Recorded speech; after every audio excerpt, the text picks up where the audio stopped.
ሰላም ጤና ይስጥልኝ ውድ የቻናሌ ቤተሰቦች እንዴት ናችሁ? ዛሬ ይዤላችሁ የመጣሁት ቪዲዮ እጅግ በጣም የምንወደውና የምናከብረው የድሆች አባት የሆነው የማስተር አብነት ህመምን በተመለከተ አንዳንድ መረጃዎች እየወጡ ይገኛሉ። እነሆ መረጃዎቹን በዝርዝር አቀርብላችኋለሁ።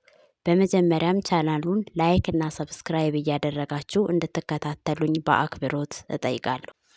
ማስተር አብነት ከበደ ሰሞኑን እንደሰማችሁት እጅግ በጣም ታሞ ሲልክ ሮድ አጠቃላይ ሆስፒታል ሕክምናውን እየተከታተለ እንደሆነ ይታወቃል። እናም ማስተር አብነት ከበደ እኔ ከኢትዮጵያ ሕዝብ የምፈልገው ሁላችሁም በየሃይማኖታችሁ እንድትጸልዩልኝ ነው ሲል መልእክት ለኢትዮጵያ ሕዝብ አስተላልፎ ነበረ። ሕፃን፣ አዛውንት፣ ወጣት ሳትሉ ሁላችሁም በጸሎታችሁ አስቡኝ ብሎ መልእክቱን ለኢትዮጵያ ሕዝብ አስተላልፏል። ማስተር አብነት ከበደ እጅግ በጣም ቀና ሰው እንደሆነ ማንም ያውቃል። ይህ ወጣት ሁላችንም እንዳየነው የወደቀውን ሲያነሳ፣ የተራቆተውን ሲያለብስ፣ የተራበውን ሲያበላ ነበር የምናውቀው።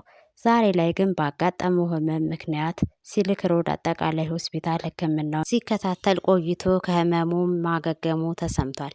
ማስተር አብነት ከበደ ከፈጣሪ ቀጥሎ ብዙ ምስጋና የማቀርብላቸው ሰዎች አሉ ሲልም ተናግሯል።